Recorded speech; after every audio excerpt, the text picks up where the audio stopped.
오늘 추수감사주일, 그리고 저희 교회가 이번 추수감사주일에 좀 이웃들도 같이 좀 초청해서 기쁨을 나누었으면 좋겠다라고 그렇게 생각을 해서요, 이렇게 전도 축제를 동시에 진행하고 있습니다. 아마 이렇게 교회에 처음 나와 보신 분도 계시고, 지난번에 우리 가까운 경로당에 한 노인의 그 회장님 오셨는데 생전 처음이라고 하시더라고요. 아마 그런 분들도 계실 것이고, 또 교회 오는 게 쉽지 않을 터인데 여러분들이 이렇게 발걸음 해주셔서 오늘 또 이 자리가 더욱더 빛나는 것 같습니다. 여러분들 덕분에 제가 많이 행복합니다. 오늘 이렇게 한번 인사하겠습니다. 옆에 분에게요, 덕분에 제가 행복합니다. 네, 아까보다 훨씬 좋아진 것 같습니다. 이번에는 이렇게 한번 진심을 담아서 축복하겠습니다. 이제 알고 보니 당신이 천사였군요. 여러분 감사하게 생각하십시오. 악마가 앉아있다고 생각해 보십시오. 얼마나 힘들겠습니까? 여러분 쳐다보니까 천사 같으시죠? 아멘 하나 하신 두 분이 조금 수상한데 네, 여러분 덕분에 오늘 또 너무 또 감사하고 또 이렇게 함께 예배드리게 되어서 저도 크게 또 이렇게 기쁜 마음으로 오늘 말씀 전하고자 합니다. 공부를 못하는 그런 아들이 하나가 있었대요. 공부 못하는 아들. 여러분 그런 아들 보면 어때요? 옆에 아들이 있어서 말 못하겠죠. 속 터지잖아요. 속 터지잖아요. 엄마가 너무나도 화가 나고, 아니 넌 누굴 닮아서 그렇게 공부를 못하냐, 제발 책상에 앉아서 공부 좀 해라 그랬더니 이 아들이 머리는 좋은가 봐요. 아들이 오히려 당당하게 말하더래요. 엄마는 에디슨도 몰라. 에디슨 아시죠? 에디슨이라고 유명한 그 발명가 있지 않습니까? 에디슨은 공부 못했어도 훌륭한 발명가가 됐어. 공부가 전부는 아니잖아. 이 엄마가 그 이야기를 듣고는 한참 당황하고 있다가 한참 있다가 이렇게 아들에게 답을 했대요. 야, 에디슨은 영어라도 잘했어. 에디슨은 영어라도 잘했대. 영어라도. 모든 걸 다 잘하면 괜찮겠지만 우리 모든 것 다 잘할 수 없죠. 우리 찬양대처럼 노래를 잘하시는 분도 계실 것이고, 또 우리 악기 하시는 분처럼 악기를 또 잘한 분도 계실 것이고, 또 어떤 분들은 누군가의 곁에서 위로가 되어줘서 따뜻한 말로 사람들을 이렇게 마음을 녹이기도 합니다. 하지만 중요한 게 한 가지가 있어요. 모든 사람들에게 다 그런 장점들이 있고요, 더 중요한 한 가지가 있는데 한 분 한 분이 다 소중하다는 것입니다. 여러분 한 분 한 분은 정말 소중한 분들이세요. 저희 부모님도 연세가 많으시는데 참 시간이 지날수록 제 마음속에 아쉽고 미안한 게 뭐냐면, 이렇게 소중한 분이었는데 조금이라도 젊었을 때 좀 알았더라면 더 맛있는 것도 대접하고 좋은 것도 모시고 가면 좋겠는데, 근데 어느 순간 저희 어머님 아버님도 이렇게 연세가 있어가지고 좋은 거 모시고 가도 이렇게 갈 수가 없더라고요. 뒤늦게서야 그 소중함을 조금씩 배워가고 있는 것 같습니다. 안치환 씨가 불렀던 노래 중에 이런 노래가 있죠. 사람이 꽃보다 아름다워. 사람이 무엇보다 아름답다고요? 꽃보다 아름답대요. 젊은 사람들에게 그 연인만 꽃보다 아름다운 게 아니라 자식에게 부모님에게 자식에게, 또 친구에게 또 다른 그런 친구가 꽃보다 다 아름답다는 것입니다. 다시 한번 이번 우리 추수감사주의를 통하여서 그러한 은혜들을 좀 이렇게 누렸으면 좋겠다는 그런 마음이 듭니다. 오늘 여러분들은 어떤 마음으로 이곳에 오셨을지 모르겠지만, 제가 설교를 준비하면서 예전에도 한번 이 시를 인용을 했었는데 이 시가 한 편이 생각이 났어요. 한번 들어보십시오. 시인 정현종이라고 하는 분이 쓴 시 중에 방문객이라고 하는 시가 있는데요, 한번 들어보십시오. 사람이 온다는 건 실은 어마어마한 일이다. 그는 그 자신의 과거와 현재와 그리고 그의 미래와 함께 오기 때문이다. 한 사람의 일생이 오기 때문이다. 누군가를 만난다는 것은 우리 일생 긴 시간 중에 한 점도 안 되는 것 같지만, 이 시인은 뭐라고 얘기하냐면요, 누군가를 우리가 만난다는 것은 어마어마한 일이래요. 그 사람의 과거, 그 사람의 현재, 그리고 그 사람의 미래, 그 사람의 모든 것이 오는 것이래요. 그 사람의 일생 전체가 온다는 것입니다. 그래서 어떠한 만남들은 인생을 완전히 바꿔놓기도 하죠. 미래를 완전히 다른 방향으로 이끌어가기도 하죠. 아마 여러분의 인생 중에도 그런 귀중한 만남이 있었을 것 같아요. 저는 초등학교 때 만났던 한 스승을 잊지 못합니다. 또 어떤 분들은 친구를 잊지 못하겠죠. 또 어떤 분들은 지금 함께 살고 계시는 인생의 동반자를 정말 귀한 만남으로 그렇게 기억할 것입니다. 성경에도 그런 어마어마한 만남을 가진 사람들이 등장하는데, 오늘 읽었던 말씀 중에 그 속에 보면 10명의 나병 환자들이 등장하는데 바로 이 사람들입니다. 이 사람들은 예수님을 만나서 삶의 방향이 완전히 바뀌었죠. 또 그 중에 한 사람은 그때 당시에 그 사회에서 인정받지 못한 사람이었었는데도 이 한 사람의 삶이 완전히 달라지게 되는데, 바로 그것이 그 만남 때문에 그렇습니다. 오늘 말씀은 11절에 보면 예수님께서 예루살렘으로 가실 때 사마리아와 갈릴리 사이로 이렇게 지나가고 계셨대요. 그럴 때 멀리서 보니까 10명의 나병 환자가 보니까 예수님이 지나가니까 예수님 앞에 이렇게 외치죠. 예수 선생님, 우리를 불쌍히 여겨주십시오. 이들은 예수님을 그동안 가까이서 만났던 사람들이 아니에요. 이들은 소외받은 사람이었는데 그날 멀리서 예수가 지나간 그 모습을 보고 멀리서 그렇게 외칩니다. 그러나 이 외침 속에는 어떠한 의미가 있냐면 돌아갈 곳이 없는 인생의 절규가 그 속에 들어있습니다.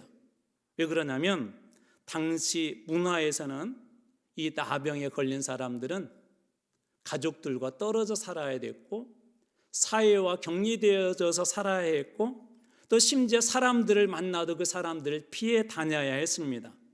가족과 집으로도 돌아갈 수 없는 그 사람들이 바로 이 사람들이었던 것이죠. 아마 여러분들 중에도 한번 그런 경험이 있으셨을지 모르겠어요. 열심히 살고 싶어서 정말 나름대로 인생 열심히 살았는데 갑자기 사업이 다 망해버려서 빚쟁이에게 쫓겨다녀서 가족에게 돌아가고 싶지만, 집으로 돌아가고 싶지만 그렇게 하지 못하는, 그렇게 살았던 그런 적이 있는 분이 있을지도 모르겠어요. 또 어떤 분은 병원에 갔는데 당신 병은 절망입니다. 이 병원에서 수술도 해야 되고 치료도 해야 되지만 살 수 있는 가망성은 없습니다 라고 해서 그런 이야기를 듣고 병에서 계속 투병을 하면서 과거에 집으로 돌아가지 못했던 그런 분도 계실지도 모르겠습니다. 오늘 본문의 사람들도 바로 그런 사람들이었었죠. 당시 문화에서는 저주받았던 인간들로, 사회에서는 차단된 인간들로, 도대체 가정이라 하는 곳, 가족이라고 하는 곳으로 돌아갈 수도 없고 부를 수도 없는 그런 사람들이 오늘 본문에서 만나는 이 10명의 나병 환자들입니다. 이들의 현실을 잘 보여주는 말씀 한 장면이 있는데요, 12절 말씀입니다. 한 마을에 들어가시니 나병 환자 10명이 예수를 만나 멀리 서서 라는 말에 여러분 한번 집중해 보십시오. 이들은 예수님과 가까이 갈 수가 없었어요. 예수님이 계신 곳으로 가까이 갈 수가 없어서 멀리 떨어져 있었죠. 세상에서도 그들을 밀어내기도 했지만 그들 스스로도 우리는 부정한 사람, 저주받은 사람이 어떻게 저런 분 곁에 가까이 갈 수 있어? 어쩌면 그런 생각으로 예수님으로부터 멀리 떨어져 있었을지 모르겠습니다. 그런 그들이 그럼에도 불구하고 한 가지 희망을 가지고 이렇게 외칩니다. 13절입니다. 소리를 높여 이르되 예수 선생님이여 우리를 불쌍히 여기소서 하거늘. 예수 선생님, 우리를 불쌍히 여겨 주십시오.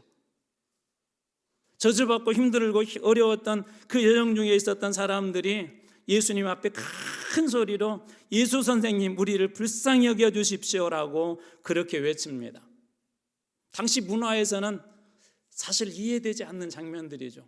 부정한 사람들이 선하신 예수님 앞에 그렇게 요청을 한다는 것, 큰 소리로 그렇게 부른다는 것 자체가 이해가 되지도 않는 그런 상황입니다. 일반적으로 이런 상황은 지나쳐버려도 됩니다.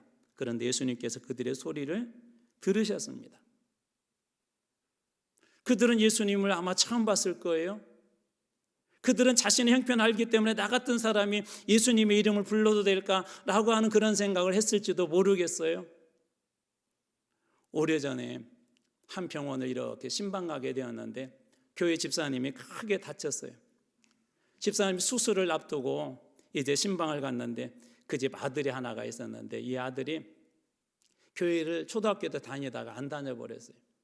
뭐가 상처가 있었는지 교회에 대해서 반감도 많고 또 하나님에 대한 원망도 많고. 그런데 그 아들이 이게 우리 집사님을 이렇게 옆에서 간호하고 이렇게 있고 중요한 수술인데 수술하신 의사 선생님이 이 수술이 아주 위험합니다. 이 수술이 잘못되게 되면 생명이 어떻게 될지를 저도 장담할 수 없습니다 라고 그런 얘기를 하니까 이 아들이 덜컥 겁이 났던 거예요. 그래서 신방을 갔는데 그 아들이 저한테 이렇게 묻는 거예요. 목사님, 저 같은 사람이 기도해도 하나님 들어주실까요?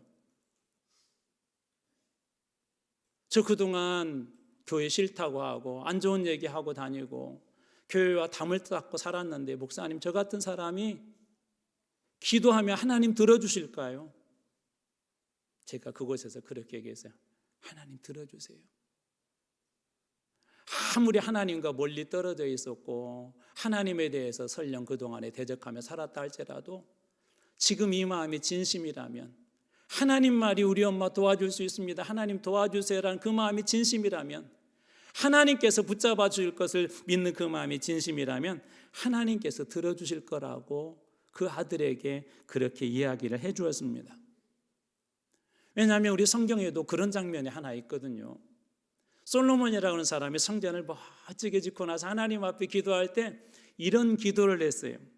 역대하 6장 32절입니다. 주의 백성 이스라엘에게 속하지 않은 이방인이, 쉽게 얘기하면 하나님을 알지 못하는 이방인이 주의 크신 능력을 듣고 먼 땅에서 이 성전으로 기도하러 오면, 하나님을 알지 못하는 사람이 저 멀리서 와가지고 하나님의 이름을 부르면서 하나님 제발 좀 도와주십시오, 하나님 제발 좀 살려주십시오라고 그들이 기도한다면 33절, 주께서 계시는 하늘에서 그의 기도를 들으시고 그가 구하는 대로 해주십시오.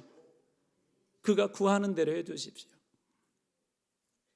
여러분, 인생이 막혀버린 것 같을 때, 어디로 가야 할지 모를 때, 왜 내 인생은 이렇게 저주받은 것 같지, 나는 왜 이렇게 달마다 세상에서 손가락질 받지라고 그렇게 생각되어질 때, 여러분, 주님과 멀리 떨어져 있어도 예수를 알지 못해도 오늘 처음 예수라는 이름을 들어보셨다 할지라도 한번 이렇게 기도해 보지 않겠습니까? 예수님, 저도 좀 도와주세요. 예수님, 저희 아들도 좀 살려주세요. 예수님, 저도 좀 살려주세요. 오늘 본문의 말씀에 보면 예수님은 멀리 서서 가까이 오지 못하는 그 사람들에게 귀를 기울여 주십니다. 그리고 그들의 이야기를 이렇게 들어주시죠. 예수님이 외면하지 않았다는 거예요. 14절 말씀입니다. 보시고, 저 사람들은 나병 환자야, 저주받은 사람이야, 우리도 그 병에 걸릴 수 있어, 그들의 이야기도 듣지도 말고 쳐다보지도 마, 쳐다보면 우리도 그 병에 걸릴지 몰라 하고 외면했던 그들을 향하여 예수님은 보시고 이르시되, 이번에는 가서, 그들이 있는 곳으로 가서 제사장들에게 너희 몸을 보이라 하시던 예수님이 이번에는 말씀을 해주셨어요. 그래도 어떻게 되었습니까? 그들이 가다가 깨끗함을 받은지라. 여기서 중요한 것이 있어요. 보시고 말씀하실 때는 병이 나았을까요, 안 나았을까요? 아직은 낫지 않았어요. 피부는 여전히 썩어져 있었고 몸은 여전히 병들어 있었고, 하지만 그들은 예수라는 저분이라면 우리의 저주받은 인생과 같은 이것을 끊어줄 수 있을지도 몰라, 저분의 말씀이 이해되지 않지만 한번 믿어보자, 믿어보면 어쩌면 저분의 그 말씀이 내 인생을 바꿀지도 몰라 하고 그렇게 순종했던 것이죠. 그러자 14절 후반은 어떻게 되었습니까? 그들이 가다가 깨끗함을 받았다, 가다가 깨끗이 나음을 입었다. 이대째 무당의 아들로 그 살았던 이창수 목사님이라는 분이 있어요. 이대째, 할머니도 무당이었었고 어머니도 무당이었는데, 어머니가 무당이 된 지 25년이 되었어요. 그러니까 거의 그 집안은 무속의 신앙이 찌들어 산 집이었었죠. 그런데 그 어머니가 어느 날 갑자기 병에 걸렸는데 병원에 갔더니 원인도 모르고 이유도 모르고 치료 방법도 없고 사방팔방 수많은 돈도 들이고 본인이 무당인데도 용하다는 사람 다 찾아다녔는데 아무것도 해결할 수가 없었어요. 그런데 그때 즈음에 그 가까운 곳에 있었던 한 교회 권사님 마음속에 아무개야, 저기 가면 그 점집 무당집 있지 않느냐, 가서 좀 전도를 해라. 가서 보니까 그런 상황이에요. 그런데 그때 권사님 마음속에 어떤 담대함을 주셨냐면 그분에게 복음을 전하면서 여사님 예수 믿으십시오. 그럼 예수님이 고쳐주십니다. 여러분에게 한번 물어볼 게 25년을 어머니가, 더군다나 그 할머니도, 이 목사님의 할머니도 무당이고 어머니도 무당이고 그 아버지는 구다는 데 가면 나팔 같은 거 부는 사람이잖아요. 나팔 부는 사람이 온 집안이 전부 다 그런 집안인데 이런 얘기하면 씨알이 먹히겠어요. 근데 너무나도 아프고 이 병이 낫지 않으니까 이분이 고칠 수 없게 되자 그 권사님 말에 순종을 해가지고는 무당 도구도 다 부숴버리고 신당도 다 치워버리고 그리고 교회를 나가기 시작했어요. 그때부터 하나님의 기적이 일어나기 시작합니다. 어머니가 그렇게 나는 이제 더 이상 이 신 모시지 않고 나는 예수 믿겠다고 하고 신당도 다 부셔버리고 교회를 이렇게 나갔는데도 이 권사님이 신방을 가면 그 집에 딸 둘이 있었는데 그 딸들이 혹시 이거 아세요? 무당들 부정 타면은 뭘 뿌린 줄 아세요? 네, 맞아요. 네, 방언이 나왔는데, 네, 맞아요. 네, 여러분은 못 들으셨겠지만 저는 조금 영험해서 듣습니다. 쌀을 뿌려요, 쌀. 부정 탄다. 막 쌀도 뿌리고. 그 두 딸이 그랬대요. 그러면서 이렇게 막 반항을 하대요. 하나님이 살아계시면 그 증거를 보여달라고. 이 권사님이 그러냐고, 그러면 기도원 가자고. 그 두 딸을 데리고 교인들과 함께 기도원 올라갔는데 기도원에서 그만 성령을 받아버린 거예요. 두 딸이 살아계신 하나님 체험한 거예요. 그런데도 이 목사님은 예수를 믿지 않고 군대에 이렇게 가서 복무를 하는데 어느 날 막 갑자기 우울증도 찾아오고 이제 군대에 이렇게 복무하면서 라디오를 한번 이렇게 틀었는데 기독교 방송 중에 CBS라고 하는 그런 방송국이 하나가 있어요. 거기에 새롭게 하소서라고 하는 그런 프로그램이 우연히 나오는데 다른 것도 아니에요.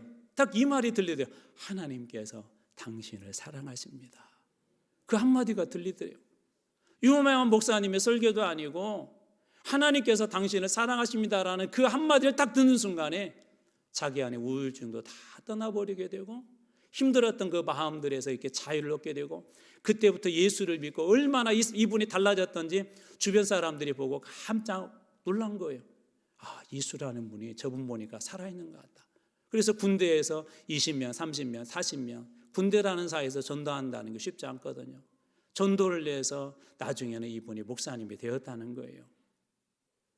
여러분, 세상에서는 이해되지 않는 것들이 있지만 힘들고 어려울 때 만약에 우리 가족 중에 누군가가 절대 고칠 수 없는 어떤 질병 속에 있는데 이것 가도 안 되고 저것 가도 안 되고 그럴 때 만약에 누군가가 저기 가면 용한 사람이 있다고 하는데 그 사람이면 고칠 수 있을지도 모르겠어요 라는 그 소식 들으면 여러분 어떡하시겠어요?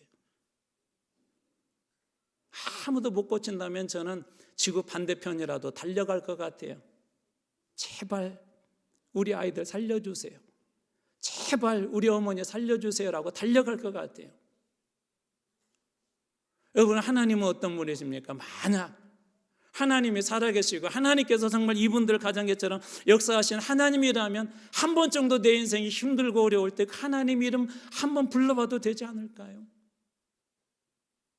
하나님은 정말 여러분 모두를 사랑하세요. 하나님은 여러분의 인생들을 정말 축복해 주시길 원하세요. 설령 지금 멀리 여러분들이 하나님도 알지 못하고 예수도 알지 못하고 교회라는 것은 가보지도 않았는데 오늘 처음인데 한다 할지라도 하나님이 살아계시다면 예수님이 계시다면 한번 저 좀 도와주세요 라고 기도할 때 우리 주님은 도와주실 거예요. 왜냐하면 우리 주님은 살아계시기 때문에. 그런데 여기서 중요한 한 가지가 있어요. 한 가지. 뭐냐면 10명이 다 나왔는데 이런 일이 일어났대요. 15절입니다. 그 중에 한 사람이 자기가 나은 걸 보고, 지금 10명이 가다가 다 나음을 입었는데 한 사람이 자기가 나은 것을 보고 큰 소리로 하나님께 영광을 돌리며 돌아왔다라는, 이게 중요해요. 돌리며 돌아왔다. 자, 말씀에 순종해서 갔더니 예수님을 잘 알지도 못하지만 예수님이 고쳐줄 거야라고 믿고 제사장에 가서 보여라 해서 그 말씀에 순종해서 가다가 10명에 다 나음을 입었는데 한 사람이 예수님 앞에 돌아와서 감사했대요. 이 사람이 뭐라고 하냐면 16절, 예수의 발 아래에 엎드려 감사하니. 뭐 했다고요? 감사하니. 병원에 가서 의사 선생님들이 치료를 잘 해주면 정말 고맙잖아요. 왜냐하면 그 선생님 때문에 우리가 산 거잖아요. 제가 선교사로 오래 있었는데 마지막에 이렇게 쫓겨났어요. 근데 쫓겨나면서도 이런 감사가 나오더라고요. 당신들 때문에 그래도 내가 안전하게 12년 동안 이곳에 살 수 있었다. 그렇죠. 그분들이 지켜주니까 살 수 있었던 것이죠. 예수님께서 고쳐주셨다는 걸 알고 예수님 발 앞에 와서 이렇게 감사했는데 그 사람은 바로 사마리아 사람이었대요. 자, 1년이 이제 마무리되어 가요. 여러분들에게는 어떤 감사가 있나요? 감사는 이상하더라고요. 감사하는 사람에게는 감사할 일이 많이 보여요. 불평하는 사람에게는 뭐가 많이 보일까요? 오리온 초코파이요. 말하지 않아도 압니까? 불평이 많이 보여요. 감사하는 사람은요, 감사할 일이 너무나 많아요. 쓰러져 보면 건강이 감사이고요, 눈 시력을 잃어보면 잘 보는 게 감사고요, 입맛이 없다고 맵고 짜다고 막 그러는데 어떤 사람 맵고 짠 것도 느끼지 못해요. 맵고 짠 것도 감사하고요, 집을 잃어보면 초가상간도 감사이고, 사랑하는 부모님을 먼저 떠나보내면 그 부모님이 곁에 있는 것도 감사이고. 저는 이곳에 계신 분들이 정말 행복했으면 좋겠습니다. 남아있는 한 2개월 동안 한번 그 감사를 한번 찾아보시면 어떨까요? 이 사마리아 사람은 다른 건 몰라도 다 치유되어지고 와서 예수님 발 앞에 와서 그 감사를 찾은 거예요. 그때 예수님 뭐라고 말씀하세요? 19절입니다. 그에게 이르시되 일어나 가라, 내 믿음이 너를 구원하였느니라. 10명의 사람들은 육신의 병만 고침받았지만 이 한 사람은 돌아와 감사할 때 주님 뭐라고 말씀하시냐면 내 믿음이 너를 구원했다. 육신의 병을 고침받은 사람 10명, 구원받은 사람은 딱 1명이에요. 우리의 인생도 하나님께 돌아갈 때 진정한 행복을 찾습니다. 구원을 받습니다. 우리 하루 일을 이렇게 마치고 나면 돌아갈 집이 있죠. 부목사 사회 갈 때 워낙 그 지역이 넓어가지고 아침에 가면 막 저녁 때 돌아왔어요. 어느 때는 막 탈진이 와가지고 시화방조제 옆에다 차를 세워놓고 저도 모르게 막 잠을 2시간, 3시간 자기도 하고 막 눈물이 흐르기도 하고. 근데 집에 돌아가면 너무나 좋았어요. 누가 있어요? 집에 가면? 말씀 잘 하셔야 돼요. 예, 토끼 같은 아이들이에요. 토끼 같은 아이들. 막 하면 얼마나 아파 왔어요. 그러면 그날 하루 모든 것들이 다 사라져요. 어렸을 때 땅 따먹기라는 거 혹시 해보셨나요? 땅 따먹기? 나머지 분들은 다 공부만 하시고 발명만 하셨나요? 땅 따먹기라는 거 아시죠? 저도 아이들하고 동네 친구들하고 이렇게 크게 원을 그려놓고는 그 안에서 병뚜껑, 실성사이다 병뚜껑 3번 이렇게 튀겨가지고 그 안으로 들어오면 내 땅이 되잖아요. 근데 그것도 얼마나 싸운지 모르겠어요. 얼마나. 그런데 저녁 때가 되면 여기저기서 밥 짓는 냄새도 나고 연기도 나는데 조금 지나고 나면 불러요. 아무개야 밥 먹어라. 그러면 친구들이 하나둘씩 집으로 가요. 꽃잎아 밥 먹어라 하면 집으로 가요. 정수야 밥 먹으라 하면 집으로 가요. 저는 저 장면을 생각할 때마다 무슨 생각이 제 마음속에 이렇게 늘 찾아오냐면, 만약에 돌아갈 집이 없다면 어떨까? 다른 아이들은 아무개야 밥 먹어라 그럴 때 내 엄마 알았어야 하고 그 소리를 듣고 그 집으로 맛있게 밥을 지어놓은 그 엄마에게로 집으로 달려가는 그런 아이들이 있는데, 만약에 시간은 어두워오고 점점 캄캄해져 가고 주변은 보이지 않는데 그 쓸쓸한 곳에 홀로 남아져 있다면, 땅 따먹기 열심히 그렇게 싸우다가도요, 부르면 어떻게 다 놓고 가요. 자기 것이라 그렇게 욕심을 부렸던 애들도요, 다 놓고 가요. 만약에 우리의 인생의 마지막 순간에도 우리도 다 그렇지 않습니까? 우리가 지금 붙잡고 있는 걸 다 놓고 갈 것들 아닙니까? 그런데 그때 만약에 우리 인생의 끝자락에서 아무개야 이제 이 땅의 삶이 마무리하고 왔으면 좋겠다 부를 때 돌아갈 집이 없다면 얼마나 슬플까요?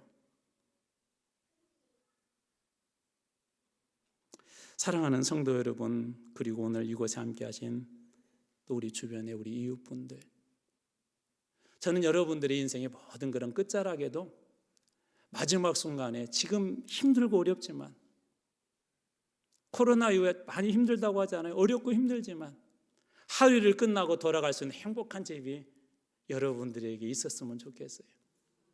그리고 인생의 모든 것들을 다 마무리했을 때, 내 인생의 끝자락에 왔을 때도 그것이 슬픔의 순간이 아니라 돌아갈 하늘나라의 집이 여러분들에게도 있길 주님의 이름으로 축원합니다. 오늘 주님 우리에게 이렇게 말씀하세요. 수고하고 무거운 짐진 자들아 다 내게로 오라.